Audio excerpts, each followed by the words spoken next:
Bihar news में स्वागत है आपका दोस्तों। मैं हूं फिरदौस गनी और आप देख रहे हैं केडीवी लाइव। दोस्तों आज हो चुका है 9 जून 2024। तो आज की पूरे बिहार की टॉप न्यूज लेकर आए हैं आपके लिए। वीडियो शुरू करने से पहले आपके लिए एक जरूरी सूचना है। सूचना यह है कि केडीवी लाइव का ऐप आ चुका है। आप केडीवी लाइव ऐप के माध्यम से पूरे बिहार की खबरों को देख सकते हैं। जी हाँ, केडीवी लाइव ऐप को इंस्टॉल करने के लिए आप प्ले स्टोर में जाइए, सर्च कीजिए केडीवी लाइव, लिख करके आ जाएगा, उसको इंस्टॉल कीजिए और पूरे बिहार की खबरों को देखिए। तो चलिए बात करते हैं विस्तार से। दोस्तों आज प्रधानमंत्री नरेंद्र मोदी का शपथ ग्रहण होने वाला है। जहां आज पीएम मोदी शाम 7 बजे शपथ ग्रहण करेंगे। अब इस बीच जदयू नेता केसी त्यागी ने बड़ा खुलासा किया है। जेडीयू नेता केसी त्यागी ने बड़ा खुलासा करते हुए कहा कि इंडिया गठबंधन ने नीतीश कुमार को प्रधानमंत्री पद का ऑफर दिया था, लेकिन उन्होंने इसे ठुकरा दिया, मना कर दिया। नीतीश कुमार कहा कि नहीं, हम नहीं बनेंगे प्रधानमंत्री, हम एनडीए के साथ ठीक हैं, हम इंडिया के पास नहीं जाएंगे। वहीं पर केसी त्यागी ने खुलासा किया है कि इंडिया गठबंधन की तरफ से नीतीश कुमार को प्रधानमंत्री पद का ऑफर दिया गया था, लेकिन उन्होंने इसे सीधे तौर पर इनकार कर दिया। केसी त्यागी ने एक समाचार चैनल से बातचीत में कहा कि नीतीश कुमार ने विपक्षी खेमे से मिलने वाले किसी भी तरह के ऑफर को सिरे से नकार दिया है, वरना प्रपोजल तो यहाँ तक आए थे कि नीतीश कुमार प्रधानमंत्री बन जाएं। उन्होंने कहा कि नीतीश कुमार के पास ऐसे कई ऑफर उन लोगों की तरफ से आ रहे हैं जिन्होंने कभी नीतीश कुमार को इंडिया गठबंधन का संयोजक बनाने से इनकार कर दिया था। दोस्तों आज 9 जून को पीएम मोदी शपथ ग्रहण करेंगे। आज पीएम मोदी तीसरी बार पीएम बनेंगे। वहीं पर इसके बाद देश की 18वीं लोकसभा का पहला सत्र 15 जून से शुरू होने की संभावना है। सूत्रों ने बताया है कि पहला सत्र जून के तीसरे सप्ताह में सदन के सदस्यों के रूप में नवनिर्वाचित उम्मीदवारों के शपथ ग्रहण की शुरुआत के साथ शुरू होगा। उन्होंने बताया है कि शपथ ग्रहण 2 दिनों तक जारी रहने की संभावना है, जिसके बाद नए अध्यक्ष का चुनाव किया जाएगा। इसके अगले दिन राष्ट्रपति द्रौपदी मुर्मू लोकसभा और फिर राज्यसभा की संयुक्त बैठक को संबोधित करेंगी और इस तरह सत्र का औपचारिक उद्घाटन होगा।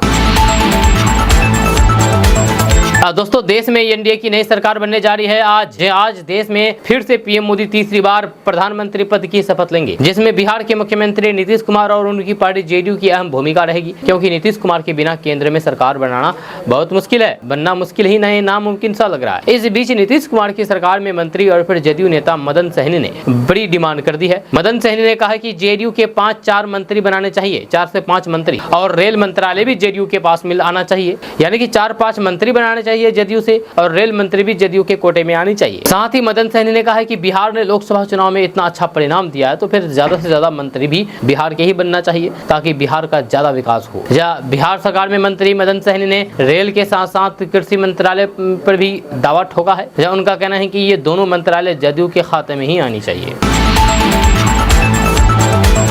दोस्तों पूर्णिया लोकसभा सीट निर्दलीय जीते पप्पू यादव ने प्रधानमंत्री मोदी का समर्थन किया है। जी आप ये बात सुनकर के आश्चर्य होंगे, लेकिन हकीकत है। जी हाँ, पप्पू यादव ने कहा कि मैं नरेंद्र मोदी को लेकर के उनका विकास के मुद्दों पर मैं उनके साथ हूँ। जहाँ नरेंद्र मोदी मेरे भी पीएम है, पीएम मोदी का भरोसा लेने जीतने में क्या दिक्कत है। जब बिहार को हमने नंबर 1 बनाना है, कोसी सीमांचल का विकास होना चाहिए। जब चुनाव में जो वादा नरेंद्र मोदी ने कोसी सीमांचल में किया था, उसको पूरा करें। हम किसी भी परिस्थिति में पीएम मोदी का सम्मान करेंगे, मैं उनका सहयोग लूंगा, बिहार को विशिष्ट राज्य का दर्जा मिले, ये कहना है पप्पू यादव का। जहाँ पप्पू यादव ने कहा है कि मैं निर्दलीय जीता, लेकिन इंडिया गठबंधन की बैठक में मुझे नहीं बुलाया गया। चंद्रशेखर रावण को न हनुमान बेनीवाल को इंडिया गठबंधन की बैठक में बुलाया गया। जहाँ चंद्रशेखर और फिर हनुमान बेनीवाल की अनदेखी कांग्रेस ना करें। वहीं पर आगे उन्होंने कहा है कि कांग्रेस की सरकार बिहार में बने, जहाँ कांग्रेस नंबर 1 बने, इसके लिए अपनी ताकत लगाना चाहता हूँ। इसके लिए कांग्रेस बड़ी और फिर मजबूत जिम्मेदारी दें। राहुल गांधी प्रियंका गांधी का आशीर्वाद हमको है, ये कहना है पप्पू यादव का। दोस्तों आरजेडी के महासचिव श्याम रजक ने केसी त्यागी के बयान पर तीखी प्रतिक्रिया दी है। साथ ही नीतीश कुमार पर भी बड़ा हमला बोला है। श्याम रजक ने केसी त्यागी के उस बयान का जवाब दिया जिसमें केसी त्यागी ने कहा कि नीतीश कुमार को इंडिया गठबंधन से प्रधानमंत्री बनाने का ऑफर मिला था, लेकिन उन्होंने मना कर दिया। अब इसी बयान को लेकर के श्याम रजक ने कहा कि वे किस परिस्थिति में जेडीयू में रह रहे हैं, ये मैं उनका दर्द समझता हूँ। क्या जेडीयू का कोई भी नेता ये स्वीकार करेगा कि केसी त्यागी का बयान जेडीयू का व्यक्तित्व है? श्याम रजक ने कहा कि नीतीश कुमार के लिए कोई भी डिमांड नहीं भेजा गया है। इंडिया गठबंधन ने प्रधानमंत्री बनने का ऑफर नीतीश कुमार को नहीं दिया। इंडिया गठबंधन किसी को बुलाया नहीं है, राजनीतिक दल खुद आते हैं। 2022 में इंडिया से निकल करके नीतीश कुमार महागठबंधन में आए थे, तो फिर 2017 में जो पलटी मारी थी उसके लिए माफी मांगी थी, जब तब उनको 2022 में हम लोगों ने लिया था।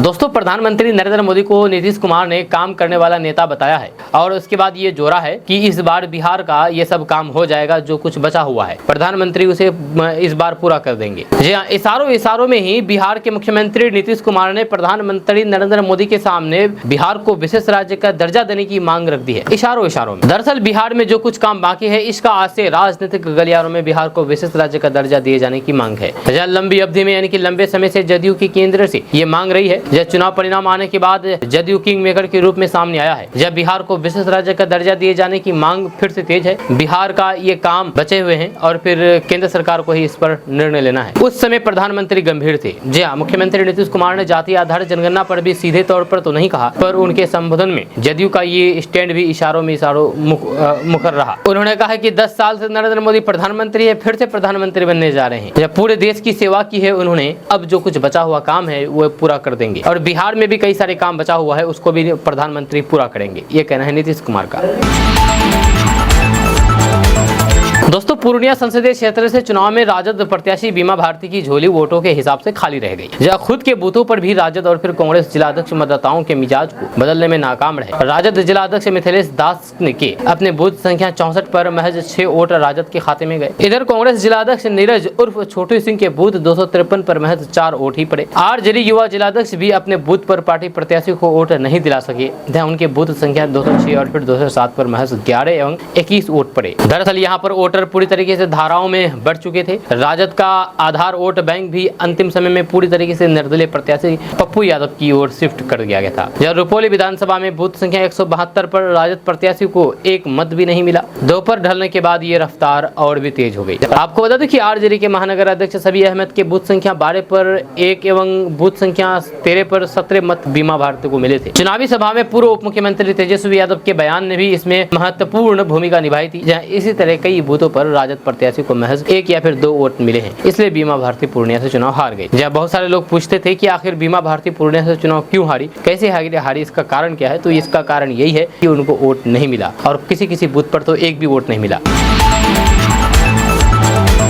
दोस्तों, बेगूसराय से नवनिर्वाचित भाजपा सांसद गिरिराज सिंह ने कांग्रेस पर जमकर के निशाना साधा है। जब गिरिराज सिंह ने कहा है कि इंडिया गठबंधन सत्ता के सिद्धांत पर कायम काम करता है। उन्होंने कहा है कि नरेंद्र मोदी प्रधानमंत्री थे और रहेंगे। राहुल गांधी को लेकर के गिरिराज सिंह ने कहा है कि जो व्यक्ति 3 चुनाव में भी 99 पार नहीं कर पाया, वह जश्न मना रहा है। यह कांग्रेस ने बेशर्मी की हदें पार कर दी है। इंडिया गठबंधन पर निशाना साधते हुए गिरिराज सिंह ने कहा कि इस टुकड़े गठबंधन को वोट कहां से मिले, या इसके गठबंधन को अकेले भाजपा से भी कम वोट मिले हैं। यह देश की जनता ने 3 चुनाव में राहुल गांधी पर भरोसा नहीं किया है। इंडिया गठबंधन ने निर्जलता की सीमा को भी पार कर दिया है। राहुल गांधी पर निशाना साधते हुए उन्होंने कहा कि अभी राहुल गांधी का जुबान कहां गया, जो कह रहे थे कि 100 पार भी नहीं हो पाएंगे। कहां गया उनका वादा, वो जश्न का मना रहे हैं। इससे बड़ा झूठ और कुछ नहीं हो सकता है। दोस्तों, बिहार के सरकारी स्कूलों में पढ़ाने वाले मास्टर साहब को आखिरकार 20 मिनट का ब्रेक मिल गया है। जी हाँ, इससे पहले सुबह 6:30 बजे से लेकर के दोपहर 12 बजे तक 12:10 तक किसी भी तरीके का कोई भी ब्रेक नहीं था। लिहाजा शिक्षकों और बच्चों के लिए काफी मुश्किलों का सामना करना पड़ रहा था। मगर नए नोटिफिकेशन में 20 मिनट का टिफिन ब्रेक दिया गया है। जारी नोटिस में कहा गया है कि स्कूल की टीचर अपने लेवल पर इसकी टाइमिंग फिक्स कर सकते हैं। या स्कूलों में 20 मिनट तक टिफिन ब्रेक। बिहार शिक्षा विभाग ने नोटिस जारी करके कहा कि विद्यालय में दिनांक 10 जून 2024 से 30 जून 2024 तक शैक्षणिक कार्य के संचालन के लिए समय सारणी निर्धारित है। दोस्तों, बिहार के पूर्णिया के भोला पासवान शास्त्री कृषि महाविद्यालय में मखाना उत्पादन, ब्रांडिंग और पैकेजिंग विषय पर 3 दिवसीय राष्ट्रीय सेमिनार का आयोजन किया गया है। इसमें बिहार के राज्यपाल राजेंद्र विश्वनाथ अर्लेकर और फिर बिहार सरकार के कृषि मंत्री मंगल पांडे ने आभासी रूप से जुड़ करके कार्यक्रम का उद्घाटन किया। इस मौके पर सबौर कृषि विश्वविद्यालय के कुलपति दुनिया राम सिंह, उप महानिदेशक उद्यम, भारतीय कृषि अनुसंधान परिषद डॉक्टर संजय कुमार सिंह के साथ साथ देश के कई राज्यों के उद्यमी 200 से ज्यादा मखाना विशेषज्ञ और फिर किसान उपस्थित थे। इस सेमिनार के उद्घाटन सत्र में जियो टैग मिथिला मखाना के पैकेजिंग का उद्घाटन राज्यपाल के हाथों किया गया, जब वहीं पर मखाना आधारित पुस्तक का भी लोकार्पण किया गया। वहीं इस मौके पर राज्यपाल विश्वनाथ अर्लेकर ने कहा कि आज मिथिला मखाना के पैकेजिंग को लॉन्च किया गया है, जिससे बिहार के मिथिला मखाना के तरफ देश और दुनिया की नजर जाएगी। इससे मखाना के किसानों को समृद्ध बनाया जाएगा। इस लोकसभा चुनाव में भाजपा नहीं बल्कि नरेंद्र मोदी की नैतिक हार है।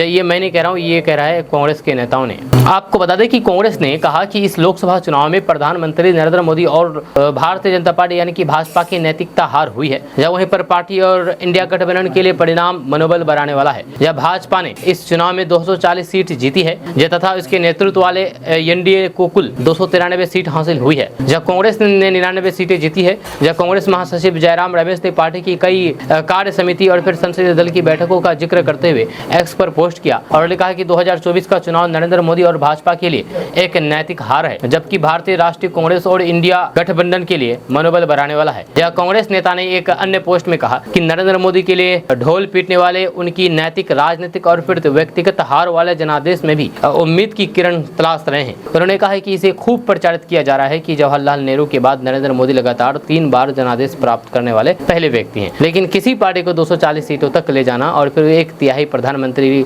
बनना जनादेश कैसे है, इसे स्पष्ट नहीं किया जा रहा है। रमेश ने कहा है कि दूसरी ओर नेहरू 1952 में 364 सीट, 1957 में 371 सीट और 1962 में 361 सीटें मिली थी। हर बार 2/3 बहुमत, फिर भी वे पूरी तरीके से लोकतांत्रिक बने रहे और फिर अपनी निरंतर अनुपस्थिति से संसद को बेहद संजीदगी से आगे बढ़ाते रहे। दोस्तों, लोकसभा चुनाव प्रचार के दौरान भाजपा नेताओं ने मुस्लिमों का आरक्षण खत्म करने सहित कई ऐसे बयान दिए जिसको लेकर के देश भर में हंगामा मचा। यहाँ तक कि कांग्रेस सहित अन्य विपक्षी दलों ने भाजपा पर धर्म के नाम पर राजनीति करने का आरोप लगाया। वहीं पर चुनाव परिणाम आए तो फिर भाजपा सिर्फ 240 सीटों पर सिमट गई। अब एनडीए के सहयोगी दलों के साथ केंद्र में सरकार बनाने जा रही है। इसमें टीडीपी सबसे प्रमुख दल है जिसमें 16 सांसद है। वहीं पर जदयू के 12 सांसद है। टीडीपी ने आंध्र प्रदेश विधानसभा चुनाव में भी शानदार सफलता पाई है। राज्य में टीडीपी के साथ भाजपा सरकार में होगी। ऐसे में अब चर्चा टीडीपी का घोषणा पत्र में चर्चा बना हुआ है। दरअसल विधानसभा चुनाव के दौरान टीडीपी ने कई प्रमुख घोषणाएं की थी। इसमें मुस्लिमों को लेकर के विशेष घोषणाएं शामिल है। टीडीपी के घोषणा पत्र के प्रमुख अंश में 50 वर्ष से ऊपर मुसलमानों को पेंशन, हर बड़े शहरों में ईदगाह और कब्रिस्तान के लिए जमीन, 5 लाख बिना ब्याज के मुसलमानों को लोन, इमामों की तनख्वाह 10,000 रुपए, हर मस्जिद के रख रखाव के लिए 5,000 रुपए महीने और 1 लाख रुपए एक मुफ्त सहायता राशि शामिल है। इसके अलावा मुसलमानों को 4% आरक्षण का वादा हर सभा में चंद्रबाबू नायडू ने किया। दोस्तों, बिहार के मुख्यमंत्री नीतीश कुमार ने कल दिल्ली में देश के पूर्व राष्ट्रपति रामनाथ कोविंद से शिष्टाचार मुलाकात। वहीं पर इस दौरान दोनों के बीच एनडीए सरकार गठन से पहले खास बातचीत हुई। आपको बता दूं कि सीएम नीतीश कुमार दिल्ली में है। जब बीते दिनों जदयू के संसदीय दल की बैठक के बाद सीएम नीतीश कुमार एनडीए के संसदीय दल की बैठक में शामिल हुए। इस दौरान सीएम नीतीश कुमार ने नरेंद्र मोदी को तीसरी बार पीएम बनाने का प्रस्ताव का समर्थन किया। साथ ही साथ उन्होंने इस दौरान पीएम मोदी की जमकर के तारीफ भी की। उन्होंने कहा कि आज खुशी की बात है कि आप 10 साल से प्रधानमंत्री हैं और फिर से पीएम होने जा रहे हैं। उन्होंने पूरे देश की सेवा की और पूरा भरोसा है कि जो कुछ भी बचा हुआ काम है वो भी जल्द पूरा हो जाएगा। सीएम नीतीश कुमार ने कहा कि हम पूरे तौर पर सब दिन इनके साथ रहेंगे। सीएम नीतीश कुमार ने कहा कि हम लोग हर तरह से आपके साथ हैं, मिलकर के सब चलेंगे। सीएम नीतीश कुमार ने कहा कि हमारा आग्रह ये है कि जल्द से जल्द आपका काम शुरू हो जाए। दोस्तों, बिहार में एक बार फिर से पकड़ुआ शादी हुआ है। जिसके बाद क्या था, जब पकड़ुआ शादी होने के बाद लड़के ने जहर पी लिया और यहाँ तक कि लड़के के पिता को भी बंधक बना लिया गया। मामला बिहार के भागलपुर जिला का है। जब भागलपुर में पकड़ुआ यानी कि जबरिया शादी का एक और मामला सामने आया है। जबरिया शादी का हर्ष दर्दनाक है। जिस लड़के की शादी जबरदस्ती करा दिया गया उसने जहर खा लिया। जिंदगी और मौत के बीच भागलपुर के JLMCH अस्पताल में भर्ती है। मामला अमरपुर थाना इलाके के भरको कटहरा इलाके की है। जी हाँ, अस्पताल में भर्ती जबरिया शादी के शिकार शिवनंदन ठाकुर के भाई अजय ठाकुर बताते हैं कि लड़का को लड़की पसंद नहीं थी। जब लड़की गौरियाई शाहकुंड की रहने वाली है। जब घटना की जानकारी हुई तो फिर शिवनंदन के पिता विंदेश्वरी ठाकुर समाज के कुछ परिजनों को लेकर के गौरियासी गांव लड़की वाले के घर पहुंचे तो फिर उन लोगों को बंधक बना करके कमरे में बंद कर दिया। जब लड़की के पिता पप्पू ठाकुर का कहना है कि जब लड़का स्वस्थ होकर के लौटेगा तभी उनके गार्जियन को छोड़ा जाएगा। फिलहाल मामला पुलिस थाने तक नहीं पहुंचा है। लड़के के परिजन इलाज के लिए भागलपुर अस्पताल में है, लेकिन जबरिया शादी का जो दर्द है उसे आप देख करके समझ सकते हैं। दोस्तों, लोक जनशक्ति पार्टी रामविलास के चीफ चिराग पासवान की लोकप्रियता इन दिनों सोशल मीडिया पर लगातार बढ़ती जा रही है। चिराग पासवान के इंस्टाग्राम अकाउंट पर 12 दिनों में 1 मिलियन फॉलोअर्स बढ़े हैं। वहीं पर 12 घंटे में करीब 2000 नए फॉलोअर्स उनके सोशल मीडिया से जुड़े हैं। इन दिनों सोशल मीडिया पर चिराग पासवान की वीडियो इंटरव्यू तेजी से वायरल हो रहे हैं। यूजर्स चिराग पासवान की एडिट वीडियो बना रहे हैं, जब कुछ ही समय में सोशल मीडिया पर चिराग पासवान के नाम की कई फैंस क्लब भी बन गई है। फिलहाल चिराग पासवान के इंस्टाग्राम में 2.2 मिलियन फॉलोअर्स हैं। वहीं पर चिराग पासवान सोशल मीडिया पर यूथ आइकॉन बनकर के उभर रहे हैं। चिराग पासवान को लोग खूब पसंद कर रहे हैं। आपको बता दें कि चिराग पासवान बिहार की राजनीतिक पार्टी लोजपा रामविलास के राष्ट्रीय अध्यक्ष हैं। चिराग पासवान 2014 से लोकसभा चुनाव लड़ रहे हैं और फिर जीतते आए हैं। 2014 और 2019 में चिराग पासवान जमुई लोकसभा सीट से चुनाव लड़े और जीते भी।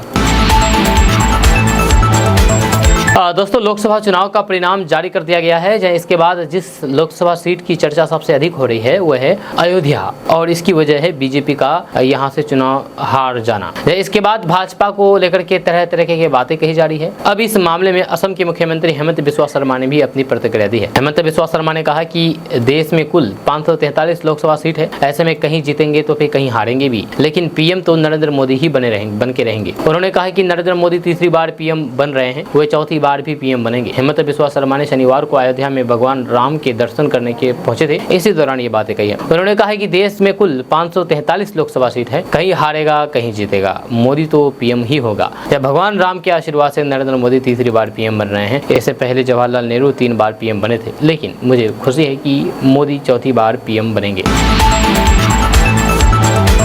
दोस्तों, आम को फलों का राजा कहा जाता है और इसके कई किस्में हैं। इनमें से एक है सुरजापुरी आम, जो कि सीमांचल का मशहूर आम माना जाता है। यह खाने में काफी स्वादिष्ट होता है। यहाँ की मिट्टी और फिर जलवायु के प्रभाव से सुरजापुरी आम का स्वाद अनोखा है। इसके बावजूद भी ये आम की प्रजाति राष्ट्रीय स्तर पर अपनी पहचान बनाने में फेल हो गए हैं और संघर्ष कर रहे हैं। सुरजापुरी आम स्वादिष्ट होने के कारण बिहार और पश्चिम बंगाल के अलावा देश के अन्य राज्यों में भी इसकी मांग है। जब सुरजापुरी आम का स्वाद और फिर इसकी विशेषताएं दुनिया के अन्य किसी भी प्रजाति के आम में नहीं है। सबसे रसीला और बिना फाइबर यानी कि रेशा के इस आम का स्वाद अगर आपने एक बार चख लिया तो फिर सुरजापुरी आम आपकी पहली पसंद बन जाएगी। यह स्वाद के साथ साथ इसकी खुशबू भी लोगों को आकर्षित करती है। इसका गुद्दा क्रीम की तरह होता है, जिसे आप आसानी से मक्खन की तरह रोटी और ब्रेड पर लगा करके भी खा सकते हैं। रेशा नहीं होने की वजह से सुरजापुरी आम सुपाच्य होता है। अब सवाल यह है कि आखिर ये सुरजापुरी आम को सुरजापुरी नाम कैसे पड़ा। तो आपको बता दो कि पूर्व में यानी कि पहले इसी क्षेत्र को परगना सुरजापुरी के नाम से जाना जाता था। आज भी कई दस्तावेजों में परगना सुरजापुरी के नाम का इस्तेमाल किया जाता है। यह बिहार के किशनगंज, पूर्णिया और पश्चिम बंगाल के उत्तर दिनाजपुर जिले के हिस्सों में सुरजापुरी आमों की पैदावार होती है। सुरजापुरी आम कभी सड़ता नहीं है। ये परा धीरे धीरे सूख हो जाता है, लेकिन सड़ता नहीं है। जी हाँ, शुरुआती दौर में ये काफी खट्टा होता है। जी हाँ, जब आम कच्चा रहता है तो काफी ज्यादा खट्टा होता है। उस समय भी लोग इसका चटनी और फिर अचार बना करके बड़े चाव से खाते हैं। और जब ये पूरी तरीके से पक जाता है तो फिर अन्य आमों की तुलना में अधिक मीठा होता है। यानी कि कच्चा में जितना खट्टा होता है, मीठा में उतना, यानी कि कच्चा में जितना खट्टा होता है और पकने के बाद उससे ज्यादा मीठा होता है। सरकार की उदासीन नीतियों, जनप्रतिनिधियों के गैर जिम्मेदारान रवैये की वजह से इस प्रजाति को विश्वव्यापी पहचान मिल कर सकी है। अब सुरजापुरी आम की ये प्रजाति विलुप्त के कगार पर पहुंच चुकी है। जहाँ अगर अब भी इस प्रजाति पर ध्यान दिया जाए तो फिर इसे लुप्त होने से बचाया जा सकता है। विशेषताओं से भरे सुरजापुरी आम की प्रजाति के प्रसार के लिए जिला कृषि विभाग ने भी कोई योगदान नहीं दिया है।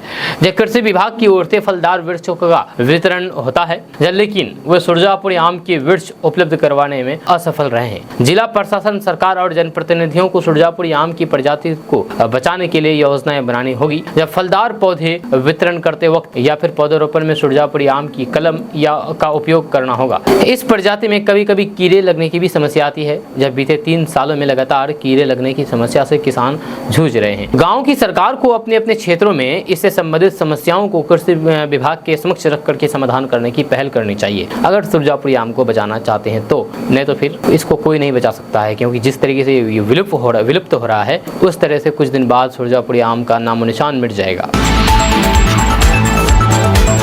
दोस्तों, कोसी सीमांचल के सैकड़ों यात्रियों ने ट्रेन छूटने के बाद जम करके हंगामा किया है। ये यात्री सीमांचल के पूर्णिया, अररिया, कटिहार, किशनगंज और कोसी के मधेपुरा, सुपौल और सहरसा जिले के रहने वाले थे। इन यात्रियों की ट्रेन भागलपुर स्टेशन से छूट गई। ये यात्री ट्रेन संख्या 3429 मालदा आनंद विहार एक्सप्रेस से मुरादाबाद तक जाते हैं और फिर वहां से रामनगर होते हुए नैनीताल जाते हैं। लगभग 100 से अधिक यात्रियों में काफी संख्या में महिलाएं भी थी। ये यात्री नैनीताल में एक नेटवर्क कंपनी की बैठक में भाग लेने के लिए जा रहे थे। यात्रियों की लापरवाही से ट्रेन छूटे। जहाँ सभी यात्रियों का टिकट स्लीपर क्लास में था। जहाँ ट्रेन दिन के 12:51 पर मालदा से भागलपुर स्टेशन के प्लेटफॉर्म संख्या 4 पर पहुंची। सभी यात्री 1 नंबर प्लेटफॉर्म पर थे, जबकि पता चला है कि ये यात्री 4 नंबर पर पहुंच चुके हैं। जब पता चला तो सभी यात्री 4 नंबर पर पहुंचे। ट्रेन 5 मिनट रुकने के बाद 12:56 पर खुल गई। ट्रेन छूटने से यात्री परेशान हो गए। यात्रियों का आरोप है कि हम लोगों को ट्रेन की कोई भी सूचना नहीं मिली। यात्रियों ने कहा है कि हम लोग स्टेशन अधीक्षक से पूछने गए तो फिर उन्होंने कहा है कि ट्रेन की माइकिंग के अलावा डिस्प्ले स्क्रीन पर ट्रेन का नाम, नंबर और प्लेटफॉर्म संख्या दिख रहा था।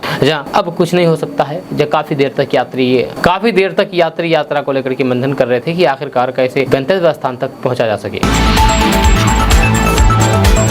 दोस्तों, एनडीए को बहुमत मिलने के बाद पुरानी संसद के सेंट्रल हॉल में एनडीए की बैठक हुई। इस बैठक में एनडीए के सभी घटक दल शामिल हुए और फिर प्रधानमंत्री नरेंद्र मोदी को नेता चुन लिया गया। इस बैठक में शामिल हुए नेताओं ने पीएम मोदी को बधाई दी। इस दौरान गजब का नजारा देखने को मिला जब मुख्यमंत्री, उप मुख्यमंत्री गुलदस्ते की खींचतानी करते हुए दिखाई दिए। जब नरेंद्र मोदी को संसदीय दल का नेता चुने जाने के बाद वहाँ मौजूद सभी नेता उसके पास जाकर के बधाई दे रहे थे। जब कुछ लोग गुलदस्ता लेकर के पहुंचे थे तो फिर कुछ खाली हाथ की मीटिंग में शामिल हुए थे। हालांकि जब पीएम मोदी को बधाई देने की बारी आई तो फिर सभी गुलदस्ता खोजने लगे। वायरल हो रहे वीडियो में देखा जा सकता है कि कई नेताओं ने एक ही गुलदस्ते को कई बार प्रधानमंत्री को दिए, घुमा फिरा करके प्रधानमंत्री को दिए जाते थे। एक वीडियो में उत्तर प्रदेश के दोनों उप मुख्यमंत्री ने गुलदस्ते को लेकर के मजेदार संघर्ष होता हुआ दिखाई दिया। जहाँ पीएम मोदी को मिले गुलदस्ते को उत्तराखंड के सीएम पुष्कर सिंह धामी ने पीछे रखने की कोशिश की तो फिर यूपी के उप मुख्यमंत्री ब्रजेश पाठक और केशव प्रसाद मौर्य उसे खींचने लगे। दरअसल दोनों नेता बिना ही गुलदस्ते के पीएम को बधाई देने पहुंचे थे, लेकिन जब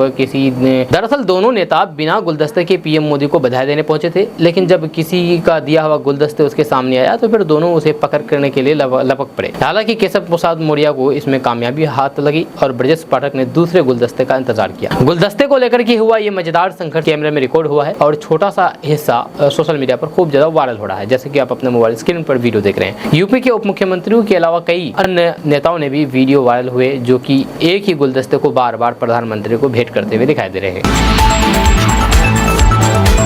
दोस्तों, बिहार के पश्चिमी चंपारण जिले में एक ऐसा गांव है जहां पर साल भर लोगों के लिए पानी परेशानी का सबब बना रहता है। जहां ग्रामीणों के दिन की शुरुआत पानी ढोने से शुरू होती है और रात में खाना खाने से पहले भी पानी ढोना पड़ता है। ये कहानी पश्चिमी चंपारण जिले के गौनाहा प्रखंड के पहाड़ की चोटी पर बसा भिकना ठोड़ी गाँव की है, जहाँ प्रतिदिन 1.5 किलोमीटर की दूरी तय करके ग्रामीण नेपाल के ठोड़ी गाँव से पीने का पानी लाते हैं। जहाँ गाँव से सटी पंडई नदी बहती है जिसके पानी का उपयोग ग्रामीण अन्य दैनिक कार्यों में करते हैं। जब पिछले 8 वर्षों से यहाँ की आबादी ये समस्या झेल रही है। यहाँ पर पीने के पानी भरने के लिए छोटे छोटे स्कूली बच्चे भी आते हैं और फिर कोल्ड ड्रिंक्स की खाली बोतलों में पानी भर करके अपने घर को ले जाते हैं, जिससे उनकी दैनिक ज़रूरत पूरी होती है।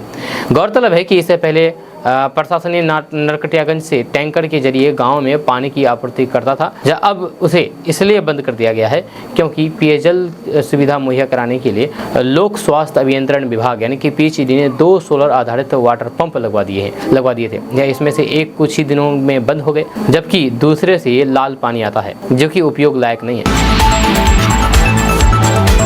दोस्तों, आज प्रधानमंत्री नरेंद्र मोदी आज शाम 7:15 पर तीसरी बार प्रधानमंत्री पद की शपथ लेंगे। जब पीएम मोदी की शपथ ग्रहण के लिए तैयारियां शुरू हो गई है, जब वहीं पर पीएम मोदी के साथ उनके मंत्रिमंडल का भी शपथ ग्रहण समारोह होगा। आज आपको बता दूं कि फिलहाल किसे कौन सा मंत्रालय मिला है इसका खुलासा तो अभी नहीं हुआ है, लेकिन सूत्रों की माने तो रेल मंत्रालय पर बिहार के 2 दलों के साथ साथ टीडीपी की भी नजर टिकी हुई है। ये दल रेल मंत्रालय को अपने पाले में ले जाने की कवायद में जुटे हैं। हालांकि कोई भी नेता इस मांग को साफ तौर पर स्वीकार नहीं कर रहे हैं। दरअसल इस बार लोकसभा चुनाव 2024 में बीजेपी के हिस्से में 240 सीटें आई, जिसके कारण बीजेपी तीसरी बार अपने दम पर बहुमत हासिल करने में से चूक गई। ऐसे में सरकार बनाने के लिए बीजेपी को टीडीपी और जदयू की जरूरत है। वहीं पर एनडीए को बहुमत मिलने के कारण इन दलों की भी अपनी अपनी मांगे हैं। सूत्रों की माने तो बिहार के मुख्यमंत्री नीतीश कुमार की नजर कृषि और रेल मंत्रालय पर टिकी है। ये दोनों मंत्रालय आम जनता से जुड़े हुए हैं। वहीं पर बिहार में रेल को लेकर के राजनीति भी खूब रहती है। वहीं पर सीएम नीतीश कुमार भी अटल अटल बिहारी वाजपेयी के समय रेल मंत्री थे। यह सीएम नीतीश कुमार चाहते हैं कि रेल और कृषि मंत्रालय उनके हिस्से में आए। वहीं पर सूत्रों की माने तो जदयू के ललन सिंह और फिर रामनाथ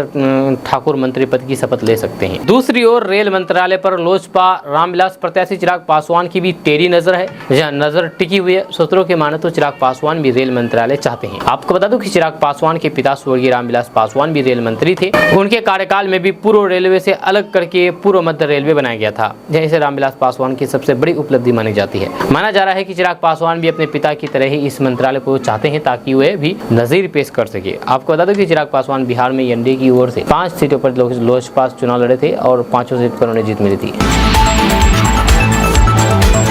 दोस्तों, कांग्रेस के नवनिर्वाचित सांसदों की मांग है कि राहुल गांधी विपक्ष के नेता की कुर्सी संभाले। हालांकि राहुल गांधी खुद को इसको लेकर के अभी तैयार नहीं मानते हैं और उन्होंने पार्टी से इसके लिए वक्त देने की मांग की है। सूत्रों के अनुसार कांग्रेस कार्य समिति यानी कि CWC की बैठक में पार्टी के कई नेताओं ने राहुल गांधी से लोकसभा में विपक्ष के नेता का पद संभालने का आग्रह किया है। पार्टी महासचिव KC वेणुगोपालन ने कहा है कि कार्य समिति ने सर्वसम्मति से प्रस्ताव पारित करके राहुल गांधी से लोकसभा में विपक्ष के नेता का पद स्वीकार करने का अनुरोध किया। उन्होंने जवाब दिया कि वे इस बारे में सोचेंगे। CWC की मीटिंग के बाद शनिवार को ही शाम को संसदीय दल की मीटिंग हुई। दोस्तों, बिहार सरकार के भूमि सुधार एवं राजस्व विभाग के मंत्री दिलीप कुमार जायसवाल ने दिल्ली स्थित अररिया के नवनिर्वाचित सांसद प्रदीप कुमार सिंह के आवास पर शनिवार को जाकर के उनसे मुलाकात की और जीत की बधाई दी। जब बिहार सरकार के मंत्री के साथ अररिया भाजपा जिला अध्यक्ष आदित्य नारायण झा भी मौजूद थे। आपको बता दो कि सीमांचल का एकमात्र अररिया लोकसभा सीट ही थे जहाँ पर एनडीए की ओर से भाजपा प्रत्याशी को चुनाव लड़ाया गया था। जहाँ सीमांचल में भाजपा के लिए ये प्रतिष्ठित सीट थी, जहाँ भाजपा नेतृत्व ने पुराने चेहरे पर अपना भरोसा जताते हुए सांसद प्रदीप कुमार सिंह को ही अररिया से उम्मीदवार बनाया था। अररिया से भाजपा के प्रत्याशी बने सांसद प्रदीप कुमार सिंह और पार्टी की आला कमान के फैसले पर खरे उतरे। जब बिहार सरकार के मंत्री दिलीप कुमार जायसवाल के लिए भी अररिया प्रतिष्ठित की सीट थी, जिसके लिए उन्होंने एड़ी चोटी एक कर दिया था। जब मंत्री दिलीप कुमार जायसवाल लगातार 3 बार से बिहार विधान परिषद के सदस्य निकायों का चुनाव जीत करके प्रतिनिधित्व कर रहे हैं, ऐसे में जब बिहार सरकार के मंत्री दिलीप कुमार जायसवाल सांसद प्रदीप सिंह के आवास पर पहुंचे तो फिर प्रदीप सिंह ने भी उनका गर्मजोशी से स्वागत किया।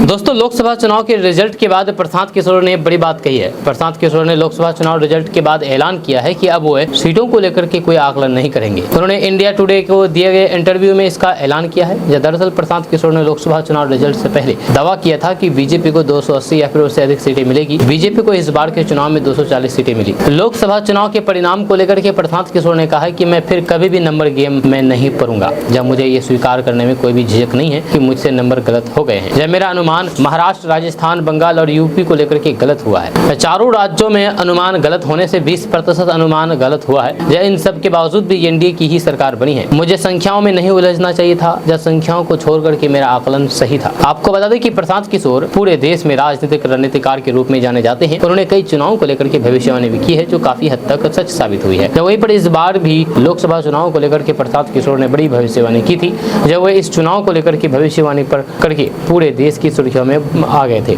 जहां उन्होंने एनडीए को लेकर के कहा था कि आंकड़ा 300 के पार हो सकते हैं और बीजेपी पूर्ण बहुमत की सरकार बनाएगी, लेकिन परिणाम इससे बिल्कुल अलग देखने को मिला। एनडीए ने 293 सीटों पर जीत हासिल की। इसके साथ ही इंडिया गठबंधन को 234 पर जीत मिली। हालांकि बीजेपी सरकार बनाने की प्रक्रिया में जुट गई है, लेकिन इस चुनाव के परिणाम ने सभी को चौंका दिया और लगभग सभी एग्जिट पोल गलत साबित हुए।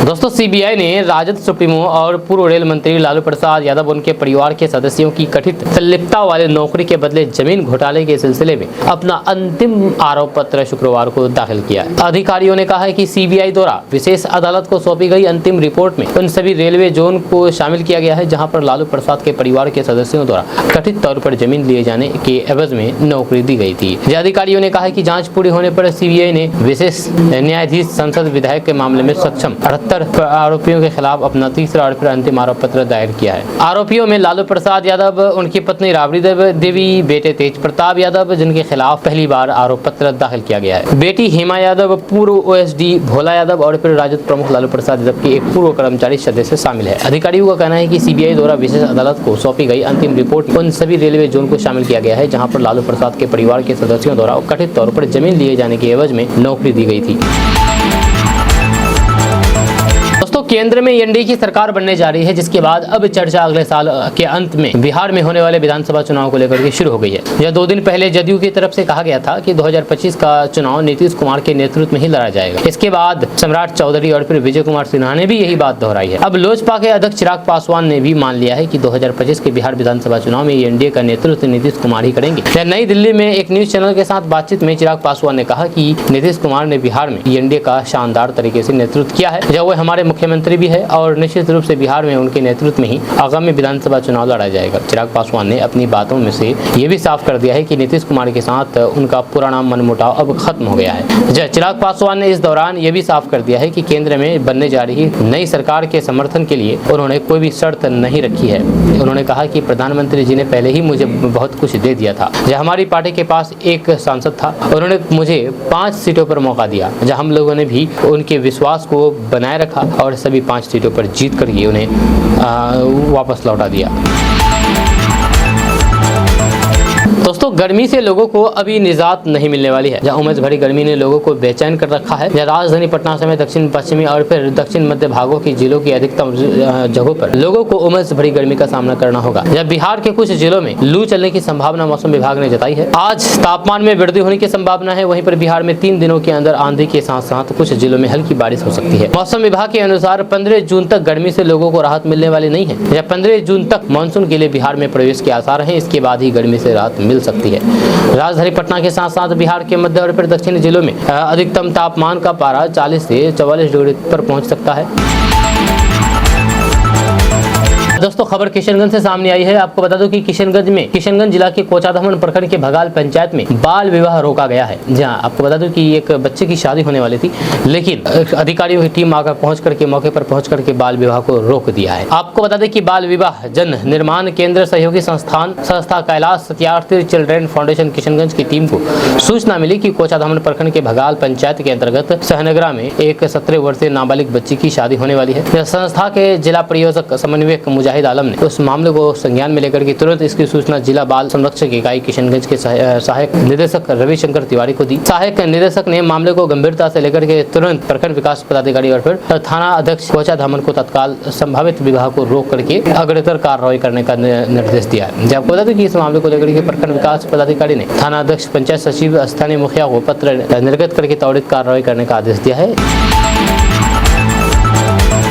दोस्तों, नरेंद्र मोदी को एनडीए गठबंधन का नेता चुन लिया गया है। जहां संसद के सेंट्रल हॉल में एनडीए की बैठक के दौरान मोदी को एनडीए संसदीय दल, भाजपा संसदीय दल और फिर लोकसभा में भाजपा के नेता के रूप में चुना गया। इसके बाद 9 जून को नरेंद्र मोदी लगातार तीसरी बार प्रधानमंत्री पद की शपथ लेंगे। इसके बाद देश की 18वीं लोकसभा का पहला सत्र 15 जून के आसपास शुरू होने की संभावना है। सूत्रों ने बताया है कि पहला सत्र जून के तीसरे सप्ताह में सदन के सदस्यों के रूप में नवनिर्वाचित उम्मीदवारों के शपथ ग्रहण के साथ शुरू होगा। उन्होंने बताया कि शपथ ग्रहण की 2 दिनों तक जारी रहने की संभावना है, जिसके बाद नए अध्यक्ष का चुनाव किया जाएगा। यहाँ इसके अगले दिन राष्ट्रपति द्रौपदी मुर्मू लोकसभा और फिर राज्यसभा की संयुक्त बैठक को संबोधित करेंगे और फिर इस तरह का सत्र का औपचारिक उद्घाटन होगा। सत्र की तारीख पर अंतिम फैसला नए केंद्रीय मंत्रिमंडल द्वारा लिया जाएगा। सत्र के दौरान प्रधानमंत्री मोदी अपने मंत्रिपरिषद के सदस्यों का दोनों सदनों से परिचय भी कराएंगे।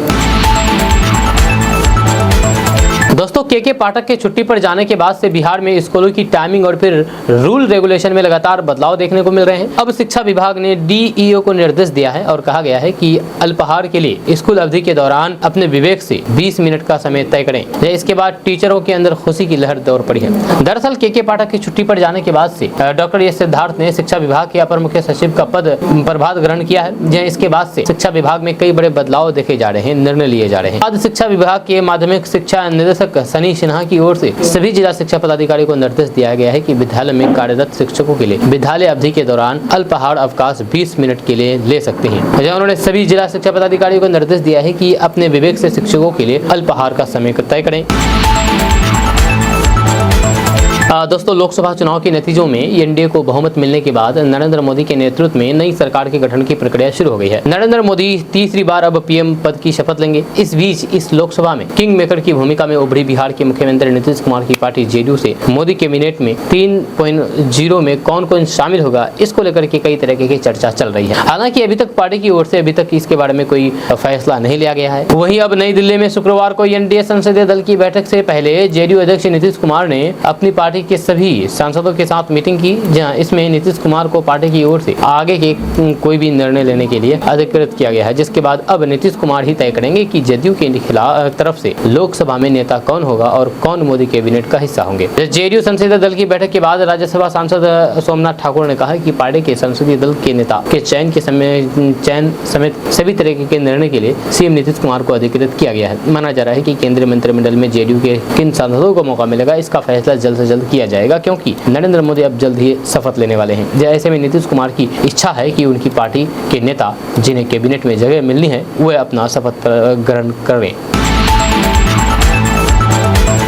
दोस्तों, बिहार सरकार ने एक महत्वपूर्ण फैसले में केंद्र की प्रमुख योजना आयुष्मान भारत प्रधानमंत्री जन आरोग्य योजना के तहत एक महीने में 1 करोड़ नए आयुष्मान भारत कार्ड जारी करने का फैसला किया है। यह स्वास्थ्य मंत्री मंगल पांडे ने स्वास्थ्य विभाग के अधिकारियों को राज्य में पात्र लाभार्थियों को 1 महीने में 1 करोड़ नए आयुष्मान कार्ड जारी करने का निर्देश दिया है। बिहार सरकार ने शुक्रवार को एक महत्वपूर्ण फैसले में केंद्र की प्रमुख योजना आयुष्मान भारत प्रधानमंत्री जन आरोग्य योजना के तहत 1 महीने में 1 करोड़ नए आयुष्मान भारत कार्ड जारी करने का फैसला किया है। आयुष्मान भारत प्रधानमंत्री जन आरोग्य योजना केंद्र सरकार की एक राष्ट्रीय सार्वजनिक स्वास्थ्य बीमा योजना है, जिसका उद्देश्य देश में कम आय वालों को हर साल मुफ्त 5 लाख रुपए तक के स्वास्थ्य बीमा कवरेज प्रदान करना है। ये एक केंद्र प्रायोजित योजना है और इसे केंद्र और फिर राज्य दोनों सरकारें वित्त पोषित करती है। स्वास्थ्य मंत्री मंगल पांडे की अध्यक्षता में एक उच्च स्तरीय समीक्षा बैठक की गई और इसमें यह निर्णय लिया गया है कि आयुष्मान कार्ड योजना में तेजी लाई जाएगी। बिहार में 2 करोड़ 92 लाख लोगों के पास ये कार्ड है।